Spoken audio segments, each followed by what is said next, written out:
Praise the Lord. ഞാൻ ഷിനി. ഞാൻ മാരത്തോണിൽ വായിക്കാറുണ്ട്.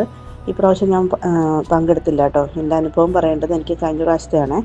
കഴിഞ്ഞ പ്രാവശ്യത്തെ അനുഭവം എനിക്ക് ഷെയർ ചെയ്യുന്ന സമയത്ത് അതിന് സാഹചര്യം ഉണ്ടായില്ല. അപ്പോൾ ഈ പ്രാവശ്യം ഞാനത് പറയാമെന്ന് വിചാരിച്ചു.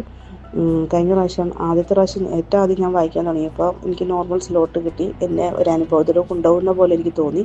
പക്ഷെ എനിക്ക് സാക്ഷ്യം പറയുന്ന ഏരിയ വരുമ്പോൾ ഞാൻ കുറച്ച് തിരക്കായി പോകുന്ന പോലെ എനിക്ക് തോന്നാറുണ്ട്. അതിന് കഴിഞ്ഞ പ്രാവശ്യം അതുപോലെ തന്നെ എനിക്ക് വായിക്കേണ്ട സമയത്തിന് സ്ലോട്ട് മാറിയാണ്.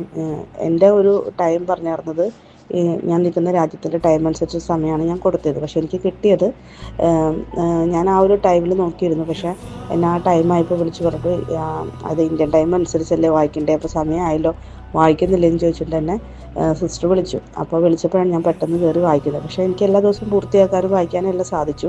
പക്ഷേ ആ സമയം മാറി വന്നപ്പോൾ ഞാൻ ആദ്യം ഒരു അങ്കലാപ്പിലോട് കൂടിയാണ് കയറിയത്. പക്ഷേ എന്നാലും എനിക്ക് ആ വചനങ്ങൾ കണ്ടപ്പോൾ മനസ്സിലായത് എല്ലാ പ്രാവശ്യവും തരുന്ന പോലെ നമുക്ക് വേണ്ടി അതായിരുന്നു ഒരുക്കി വെച്ചിരുന്നത്. അതുകൊണ്ട് നമ്മൾ ആ സമയത്ത് വരണമായിരുന്നു. അതുകൊണ്ട് നമ്മളെ വേഗം ദൈവം ഒരുക്കി വന്ന പോലെയാണ് എനിക്ക് ശരിക്കും തോന്നിയത്.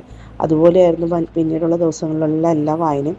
അപ്പോൾ ദൈവം നമ്മുടെ മനസ്സിനെ കണ്ട് ഞാനായിട്ട് ബന്ധപ്പെട്ടതും എൻ്റെ സ്വഭാവമായിട്ട് ബന്ധപ്പെട്ടതും എൻ്റെ ഒരു ഒറിജിനൽ നേച്ചറും നിന്നെ ദൈവം എങ്ങനെ സംരക്ഷിക്കുന്നു. തലവേദന എടുത്ത് പിന്നെ എനിക്ക് ഇന്നേ വരെ തലവേദന എടുത്തിട്ടില്ല.